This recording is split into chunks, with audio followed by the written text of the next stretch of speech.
રેઝોનન્સના કારણે ઉત્પન્ન થતા ઓવર વોલ્ટેજ સમજાવો. તો રેઝોનન્સ ઘટનાને કારણે ઓવર વોલ્ટેજ ત્યારે થાય છે જ્યારે પાવર સિસ્ટમમાં ઇન્ડક્ટિવ અને કેપેસિટિવ એલિમેન્ટ્સ એવી રીતે એકબીજા સાથે ક્રિયા પ્રતિક્રિયા કરે છે કે તેઓ એક ચોક્કસ ફ્રિકવન્સી પર અસામાન્ય રીતે ઊંચા વોલ્ટેજ ઉત્પન્ન કરે છે. આનાથી સાધનોના ઇન્સ્યુલેશનને નુકસાન થવું, પાવર ક્વોલિટીની સમસ્યાઓ થવી અને સિસ્ટમ સ્ટેબિલિટીને અસર થઈ શકે છે.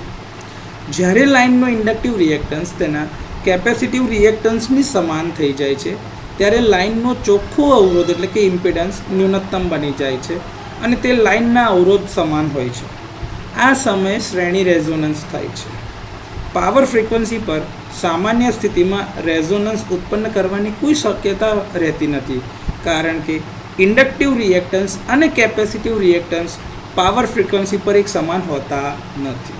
તેથી પાંચમા અથવા તો એના કરતાં વધારાની ફ્રીક્વન્સી પર એટલે કે હાર્મોનિક્સમાં એક્સેલ એટલે કે ઇન્ડક્ટિવ રિએક્ટન્સ અને કેપેસિટિવ રિએક્ટન્સનું મૂલ્ય એક સમાન થઈ શકે છે અને રેઝોનન્સમાં પરિણમી શકે છે. રેઝોનન્સના કારણે ઓવર વોલ્ટેજ ઉત્પન્ન થાય છે. રેઝોનન્સ પર ઇન્ડક્ટર અને કેપેસિટર વચ્ચે ઉર્જા વિનિમય સિસ્ટમમાં એટલે કે એનર્જી ડિસ્ટ્રીબ્યુટ થાય, એકબીજા સાથે એક્સચેન્જ થાય છે. એ સમયે ચોક્કસ બિંદુઓ પર વોલ્ટેજની ઇન્ટેન્સિટી ખૂબ જ વધી જાય છે. સિગ્નિફિકન્ટલી નોંધપાત્ર વધારો જે કહીએ ને, સિગ્નિફિકન્ટલી વધી જાય છે. કરંટ ખૂબ જ વધી જાય છે, જે સંભવતઃ એટલે કે પ્રોબેબલી કમ્પોનન્ટમાં ઉચ્ચ વોલ્ટેજ ડ્રોપ તરફ દોરી જાય છે.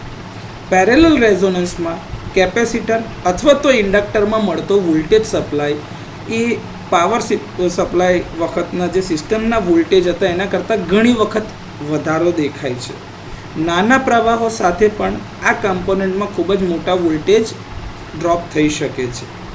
વાસ્તવિક પાવર સિસ્ટમમાં રેઝોનન્સ થવાના કારણો કયા કયા છે? તો એક, સ્વિચિંગ ઓપરેશન કરવું, જેમ કે કેપેસિટર ચાલુ બંધ કરવી, લાઇન એનર્જાઇઝેશન, લોડ ફેરફારો થવા, ફોલ્ટ અને એના ફોલ્ટ ક્લિયરિંગ વિશેની વાતચીત હોય, હાર્મોનિક્સ ખાસ કરીને નોન લિનિયર લોડમાં.